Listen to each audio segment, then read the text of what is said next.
रूपा श्रीमद् भागवत महापुराण की दिव्य ज्ञान गंगा में अद्य प्रभृति आगामी 6 दिवसों तक अवगाहन करने वाले व्यक्ताव्यक्त रूप से और दृश्यादृश्य रूप से सभी रूपों में दर्शन दे रहे समस्त संत वृंद, इस कथा के रस रसिक श्रोता हनुमान जी महाराज, जिनकी भावमयी उपस्थिति सर्वत्र और सर्वथा विद्यमान रहती है, इस यज्ञ के माननीय जजमान हमारे शुक्ल जी और माता जी, उनके समस्त परिजन परिकर, दूर दूर क्षेत्रों से पधारे समस्त भक्तवृंद, श्रोतृवृंद, आबाल वृद्ध, गीता गंगा समा पातिव्रत धर्म को धारण करने वाली भारत की सम्मानिया माननीया अग्रगण्या मातृस्वरूपा समस्त माताएं, भगवान नंद नंदन के पावन प्रांगण में इतस्ततः स्वतंत्र रूप से विचरण कर रहे बाल सखा सदृश नन्हे मुन्ने बच्चों एवं वैष्णवी समा बच्चियों, सज्जनों, कल के सत्र में थोड़े से ही समय में हम लोगों ने श्रवण किया कि जन्मांतरे भवेत पुण्यम तदा भागवतम लभेत। भागवतम कदा लभेत, भागवत की प्राप्ति मनुष्य को कब होती है? बोले यदा पुण्यम भवेत जन्मांतरे। जन्मांतर में जब पुण्य होता है तभी भागवत जी की प्राप्ति होती है। ऐसे महत् पुण्यभागी, सौभाग्यशाली, परम सौभाग्यशाली हमारे यजमान दंपति इस पुण्य को प्राप्त कर चुके हैं।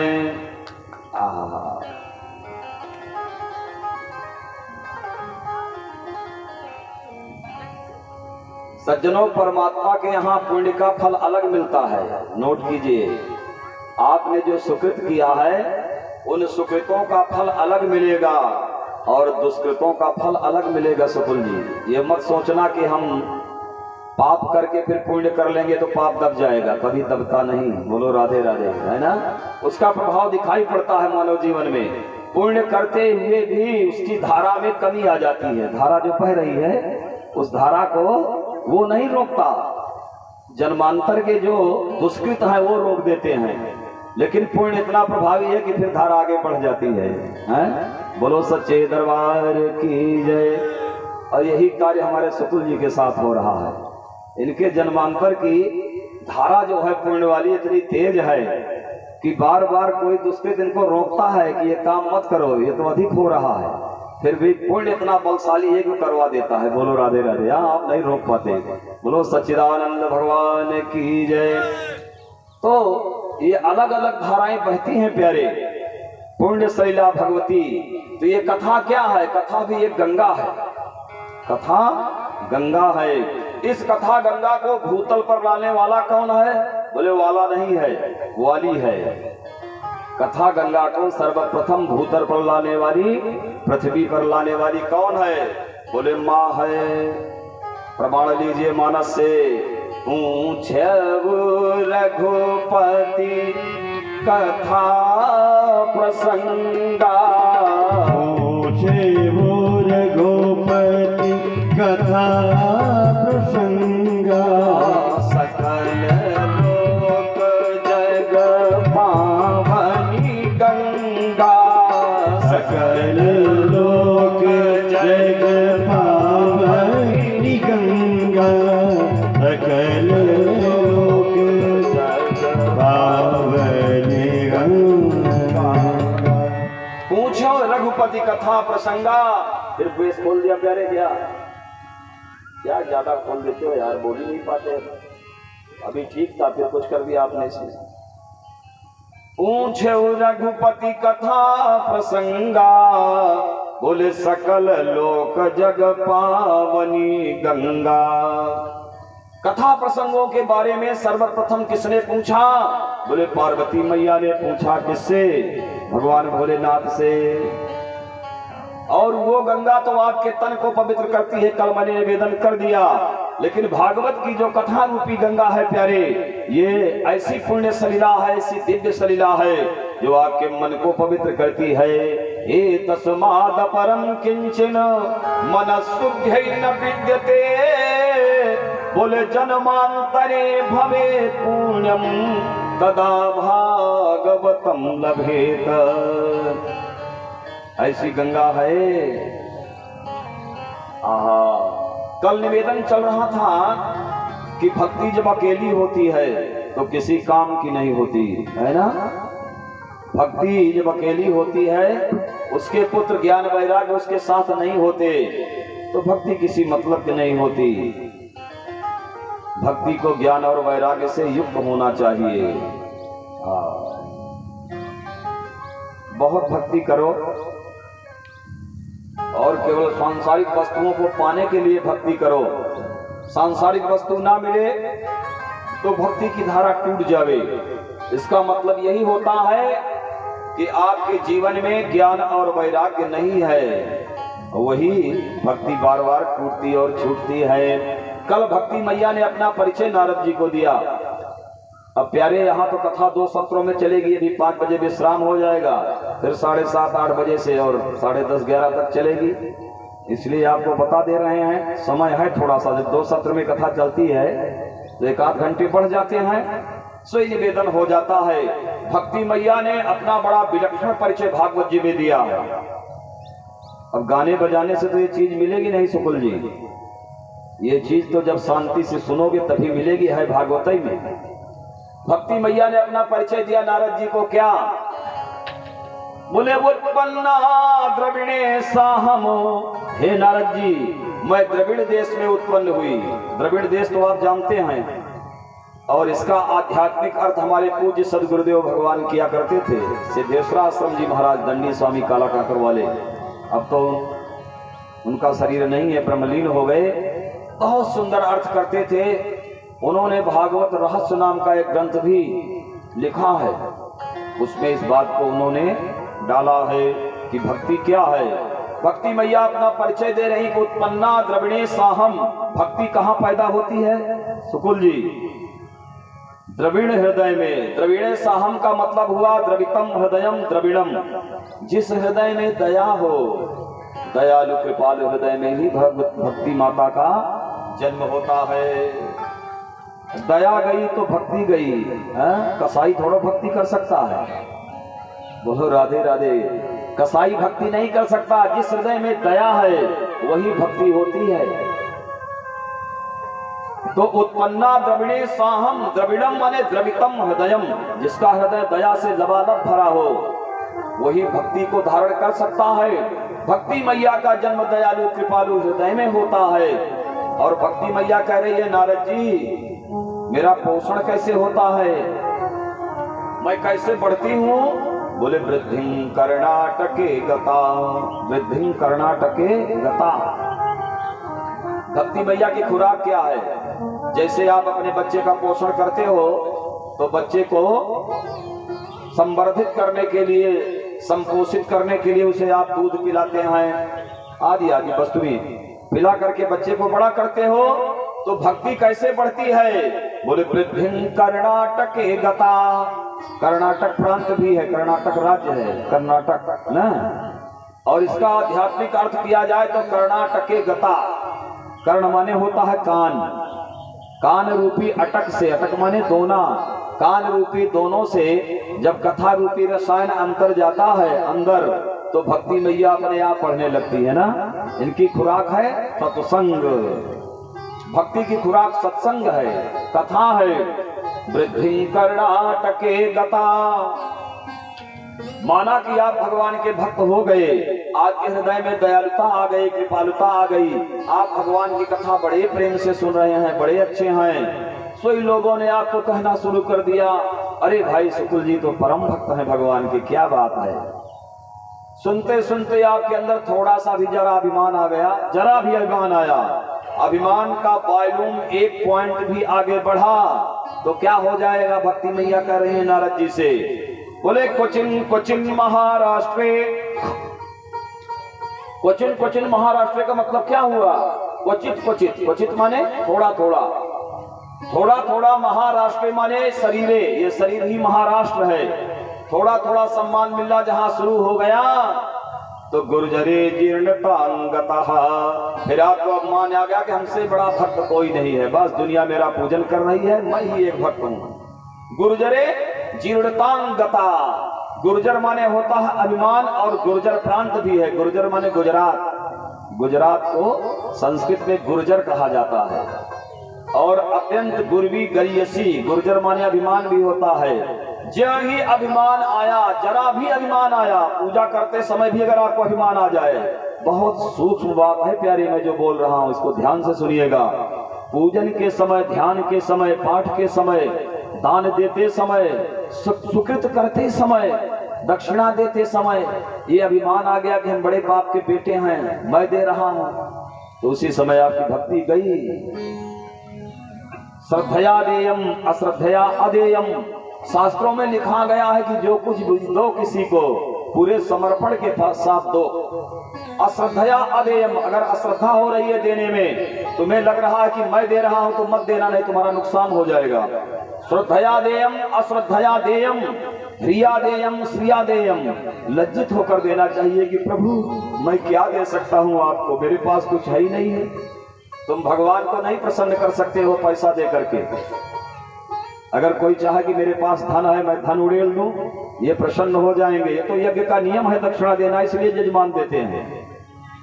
कोई सोचे कि मेरे पास बहुत बड़ा धन का आगार है, मैं समर्पित कर दूंगा, भगवान मेरे हो जाएंगे। कोई ये समझे कि मेरे यहाँ दूध दही मलाई रबड़ी है, भगवान को भोग लगा दूंगा, ये संतुष्ट हो जाएंगे।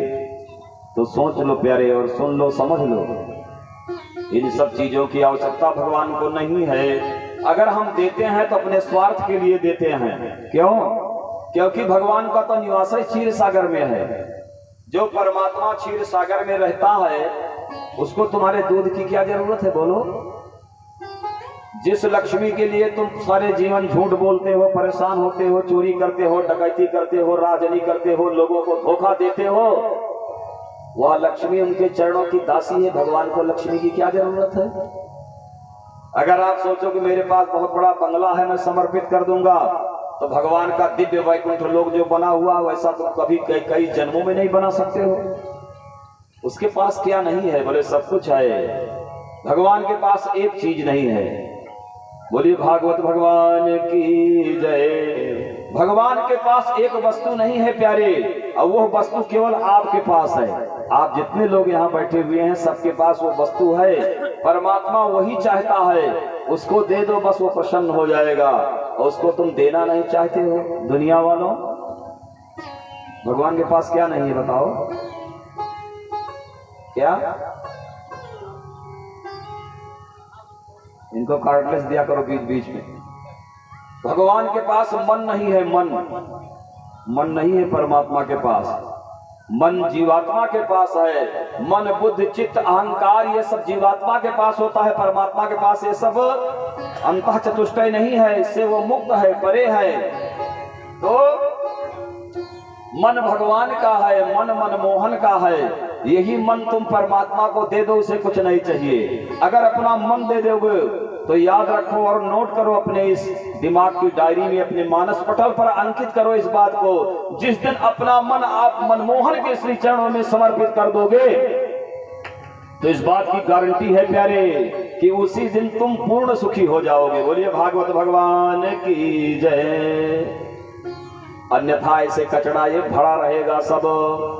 तो जरा भी अगर अभिमान का वॉल्यूम टाइट हुआ तो गुर्जरे जीर्णतांगता, भगवती मैया चली जाती हैं, भक्ति मैया चली जाती हैं, वहां निवास नहीं करती। और भक्ति गई तो भगवान कभी नहीं रहेगा। याद करो, चाहे इसी को हम बताते रहे घूम घुमा करके पूरे भागवत में। सूत्र यही है प्यारे, भागवत में सूत्रात्मक वार्ता ज्यादा करनी चाहिए, फालतू कथा को नहीं बढ़ाना चाहिए। अगर वॉल्यूम जरा भी टाइट हुआ अभिमान का तो भक्ति मैया फिर चली जाएगी। और भक्ति गई तो आनंद गया, आनंद गया तो तेरा जीवन नरक हो जाएगा, जीना नरक हो जाएगा।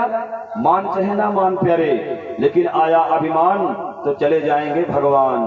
बोलिए भागवत भगवान की जय। इसलिए गोस्वामी जी ने कहा एक अभिमान होना चाहिए जीवात्मा के अंदर, बस एक। कौन सा? अस अभिमान एक उर मोरे। एक अभिमान होना चाहिए, अस अभिमान एक उर मोरे, हम सेवक, हम किसके सेवक हैं? हम सेवक रघुपति पति मोरे, हम परमात्मा के सेवक हैं और वो हमारे पति हैं, हमारे स्वामी हैं। बस इतना स्वाभिमान होना चाहिए। अस अभिमान एक उर मोरे, बोले हम सेवक रघुपति पति मोरे। भक्ति मैया ने बड़ा सुंदर परिचय नारद जी को दिया। नारद जी प्रसन्न हो गए, बोले हे देवी ज्ञाने नात्मनि पश्यामि सर्वमेतत् तवानघे। हे अनघे, हे भक्ति मैया, मैंने अपने ज्ञान दृष्टि से सब कुछ देख लिया। क्या देख लिया ऋषिवर? बोले विषादस्तया कार्यो हरि संते करिष्यति, तुम चिंता मत करो, भगवान आपका कल्याण करेंगे, भगवान आपका कल्याण करेंगे। सूत जी महाराज वर्णन करते हैं ऋषियों से कि एक क्षण मात्र में नारद जी ने सब कुछ जान लिया। और भक्ति मैया से नारद जी बोले, बोले मैया ये जो युग है ये दारुण कल युग है मैया। तेन लुप्तः सदाचारो योग मार्गस्तपांसिचा, कलयुग में सदाचार चला गया है और तप भी समाप्त हो रहा है। और जो यहाँ के लोग हैं सब अघासुर हो गए हैं। अघ माने पाप न, पाप को खाने में लगे हैं रात दिन, अघासुर हो गए हैं 60 दुष्कर्मकारिणा। इसलिए मैया धैर्य धरो, ना कोई पंडित रह गया, ना ज्ञानी रह गया, ना मानी रह गया। वर्षे वर्षे क्रमात् जाता मंगलम नापि दृश्यते,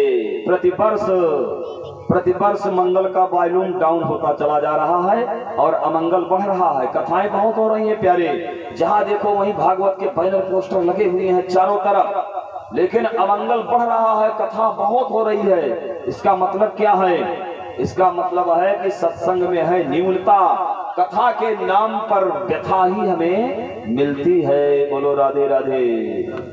भागवत आत्मरंजन का विषय है, मनोरंजन का विषय भागवत नहीं है। मनोरंजन करना है तो बुला लो फिर मनोरंजन वालों को, अभी आगे इसकी भी कथा आएगी। इसलिए चलिए आगे बढ़ते हैं।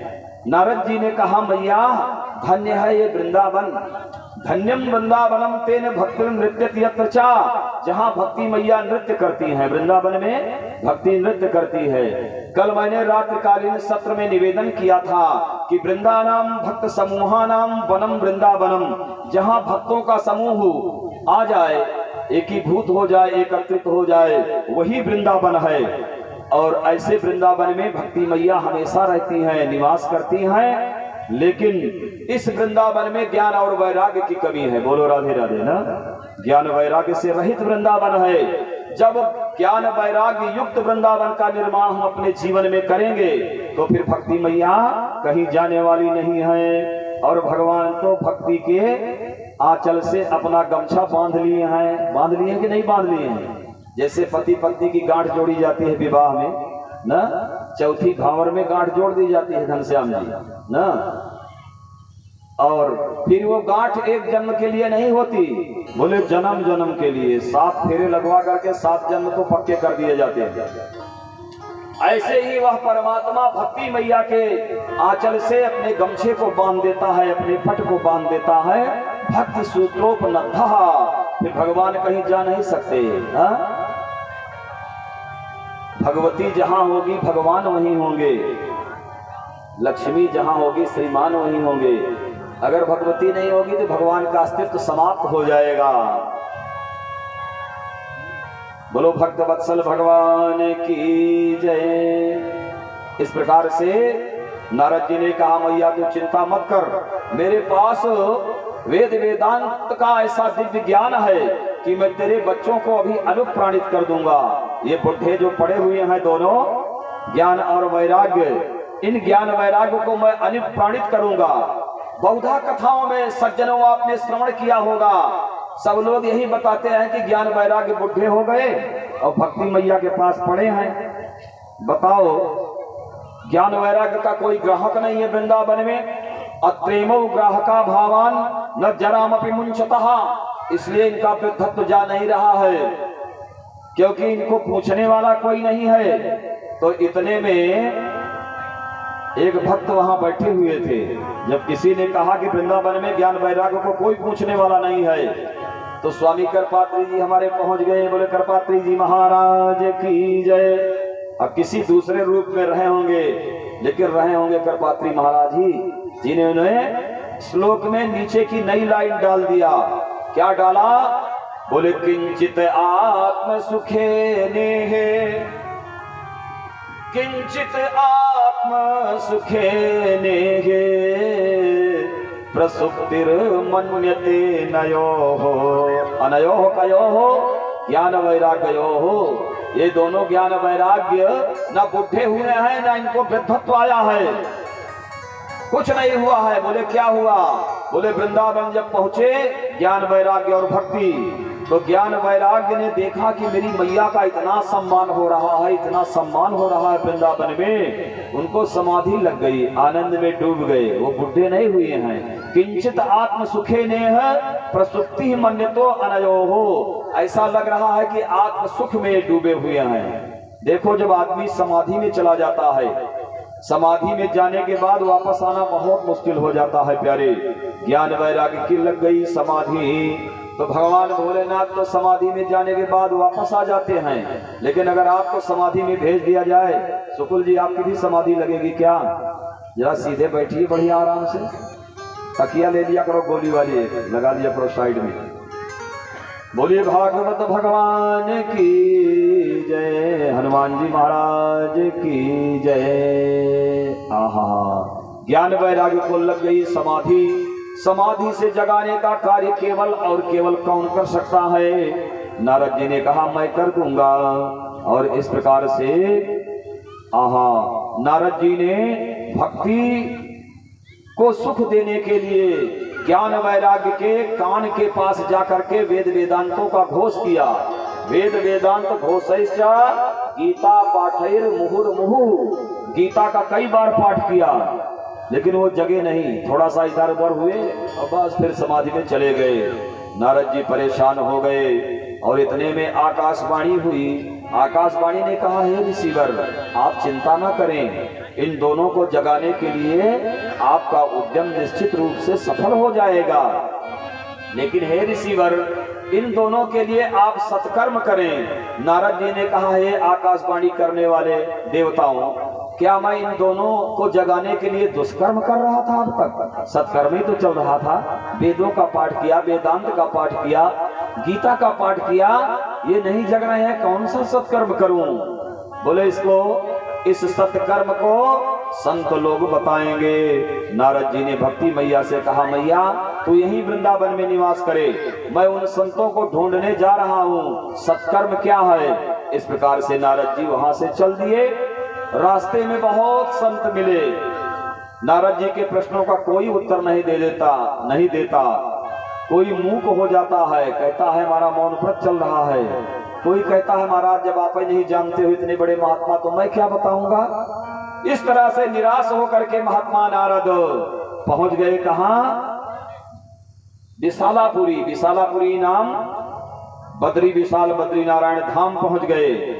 और वहीं नारद जी के अग्रज बने बड़े भाई सनकादिक ऋषि उनको मिल गए। बोलिए भागवत भगवान की जय। सनकादिकों ने कहा भैया आप चिंता मत करो, माँ चिंतामकुर देवर से हर्षं चित्ते समावह, प्रसन्न हो जाओ। उपाया सुख साध्य वर्तते पूर्व, वही पहले से ही सुंदर उपाय है। आप जान भी रहे हो लेकिन समझ में बात नहीं आ रही है। बोले कौन सा उपाय है? तो कुमारों ने कहा, बोले सत्कर्म सूचको नूनम ज्ञान यज्ञ स्मृतो बुधैहि। सत्कर्म सूचको नूनम, नूनम माने निश्चितम, निश्चित रूप से सत्कर्म का सूचक ज्ञान यज्ञ है। नारद जी ने कहा ज्ञान यज्ञ क्या है? मैंने बहुत से यज्ञ कर डाले, कोई प्रभाव नहीं हुआ। बोले ज्ञान यज्ञ का मतलब होता है श्रीमद् भागवतालापः सतु गीता सुखादिभिः। श्रीमद् भागवत उन्हें श्रवण कराओ तो ज्ञान वैराग्य प्रबोधित हो जाएंगे। नारद जी ने कहा मैं इस बात को नहीं मानता, क्योंकि मैंने वेद वेदांत का घोष किया, गीता का पाठ किया, ज्ञान और वैराग्य जगे नहीं, भागवत से कैसे जग जाएंगे। कुमारों ने कहा भैया ये भागवत शास्त्र जो है वेद और उपनिषदों का सारभूत अंश है ना। जैसे गन्ने में क्या रहता है, शर्करा गन्ने में रहती है, लेकिन गन्ने के रस को तुम कह दो ये रस तुम शर्करा बन जाओ, तो रस ऐसे थोड़ा शर्करा बन जाएगा। रस से कह दो कि शक्कर बन जाओ, या किसी को शक्कर की जरूरत हो उसको रस दे दो, तो काम नहीं चलेगा ना, नहीं चलेगा। बोले जैसे गन्ने में के रस में शर्करा विद्यमान है, शक्कर है, जैसे दूध में घी विद्यमान है, ऐसे ही भागवत जी में सब कुछ विद्यमान है, ये सारभूत अंश हैं। इसलिए भागवत की कथा श्रवण कराइए। नारद जी प्रसन्न हो गए, बोले भाग्योदयेन बहु जन्म समर्जितेन सतसंगमं च लभते पुरुषो यदा वै अज्ञान हेतु कृतमोह महांधकार अज्ञान हेतु कृतमोह मदांधकार नासं विधायते तदोदयते विवेकः। भाग्योदयेन बहुजन्म समर्जितेन, एक नहीं बहुत जन्मों के भाग्य जब उदित हो जाते हैं एक संग, तो नारद जी ने कहा आप जैसे संतों का दर्शन होता है और अज्ञान का निवारण हो जाता है। इस प्रकार से कुमारों ने कहा नारद जी हम लोग बद्री विशाल क्षेत्र में हैं, हम लोग थोड़ा नीचे उतर जाएं। बद्री विशाल से हरिद्वार माने गंगा द्वार, गंगा द्वार 365 किलोमीटर है हरिद्वार। और भक्ति मैया कहाँ निवास कर रही हैं, बोले वृंदावन में। वृंदावन से हरिद्वार कितना है, 365 किलोमीटर। तो हम लोग थोड़ा नीचे आए और नीचे वाले थोड़ा ऊपर चले जाएं, बस वहीं बीच में कथा का प्रकाश हो जाएगा। तो हरिद्वार में गंगा द्वार समीपे तु तट आनंद नामकम, एक आनंद नाम का तट है हरिद्वार में, वही कथा का आयोजन हो गया। अच्छा ये आनंद नाम का तट क्या है, बोले जहाँ कथा होती है भगवान की वही तट आनंद का तट है। तो इस प्रकार से आनंद नाम के तट में हुआ आयोजन। और नारद जी ने 3 आसन बिछाए, एक भक्ति मैया के लिए, एक ज्ञान के लिए और एक वैराग्य के लिए। चारों तरफ से पांडाल लगा दिया गया, बैरिकेडिंग बंद, बाहर से कोई नहीं आ सकता, गेट बंद हो गया। कथा का ये मतलब होता है कि कथा का जो निर्धारित समय है आधा घंटा बीतने के बाद फिर पांडाल बंद। जब हम लोगों की लाइव कथा होती है तो सब बंद रहता है चारों तरफ से, फिर आप उसमें नहीं आ सकते। एक तरफ खुला रहेगा, वहां गेट कीपर रहता है, द्वार रक्षक। तो इस प्रकार से गेट बंद हो गया, कथा प्रारंभ हो गई। अभी कुमार लोग भागवत के महात्म का ही वर्णन कर रहे हैं। चारों तरफ दुंदुभिनाद हो गई, जितने ऋषि मनीषी यशस्वी सिद्ध साधक जन थे सब कथा श्रवण करने के लिए आ गए। और कुछ लोग आजकल क्या करते हैं भैया, बोले ज्यादा चिट्ठी मत बंटवाओ, सुकुल की जी की तरह थोड़ो है कि 20 किलोमीटर तक बैनर लगवा देंगे ना। आपका बैनर हम आते समय देखे थे, वहां भी लगा था आगे बहुत दूर। और परसों आने में जब रास्ता भटक गए, हम उधर से आ गए घूम करके, तो यहाँ कहीं चौराहे पर भी लगा था इधर। तो उस बैनर के माध्यम से हम पहुंचे यहाँ पहुंचते पहुंचते। तो इस प्रकार से कुछ लोग सोचते हैं ज्यादा प्रचार प्रसार मत करो, नहीं बहुत भक्त लोग आ जाएंगे, प्रसाद ज्यादा लगेगा बांटने में, खर्चा लग जाएगा, पूड़ी ज्यादा बनवानी पड़ेगी भंडारे में, आदि आदि। लेकिन देखो भागवत की कथा का प्रचार प्रसार खूब करना चाहिए दूर दराज तक। और आजकल तो ऐसा प्रचार माध्यम है, फेसबुक पर डालो पूरी दुनिया में प्रचार हो जाएगा, तो कमेंट भी आना शुरू हो जाएगा ना। तो नारद जी ने क्या किया, बोले आकाशवाणी संयंत्र के द्वारा, उस समय भी आकाशवाणी संयंत्र था और इतनी तेज आवाज उसमें होती थी कि आकाशवाणी संयंत्र अगर वहां से बोल दे तो कम से कम 50 किलोमीटर में सुनाई पड़ता था। चलो चलो चलो चलो चलो चलो चलो, कहाँ चलो? बोले गंगा द्वार। क्या है? गंगा द्वार में सनकादिक कुमारों के द्वारा भागवत जी के दिव्य सत्संग का आयोजन किया गया है। ज्यों ही आकाशवाणी हुई तो भृगुर वशिष्ठ यमनश्च गौतमौ, बोले मेधातिथिर देवल देवरातौ, रामस्तथा गाधि सुतश्च साकलो, मृकंडु पुत्रात्रिज पिप्पलादाः। अर्थ स्पष्ट है। ये सारे ऋषिगण वहां पहुंच गए और कहाँ तक बताएं महाराज, गंगा की जितनी नदियां हैं और जितने पहाड़ हैं सब वहां आ गए। कौन नहीं आया? बोले जिसके अंदर बड़ा सा अभिमान है। अभिमानी नहीं आ सकता कथा सुनने के लिए ना, लिखा है भागवत में, हम नहीं कह रहे हैं अपने आप। गुरुत्वा तत्र न आयातान, तत्र न आयाता। कौन नहीं आया? बोले भृगु संबोध्य चानयत, भृगु जी नहीं आए, महर्षि भृगु, उनको लाना पड़ा जाकर के, सरकार आप भी चलिए मेरे यहाँ कथा है। हा? बड़े अभिमानी नहीं आते, कभी कभी उनके पास जाना पड़ता है, सरकार चलिए मेरे यहाँ कथा है, तो उनको लाना पड़ा। भागवत में उनका नाम आ गया कि नहीं आ गया? देखिए, तो ऐसा अभिमान भी नहीं करना चाहिए। कथा का लेटर मिले चाहे ना मिले, आपको कार्ड मिले चाहे ना मिले, तो लेकिन जहाँ हो कथा भगवान की वहाँ जाना चाहिए। मत कर तो अभिमान रे बंदे, मत कर तो अभिमान बंदे, मत कर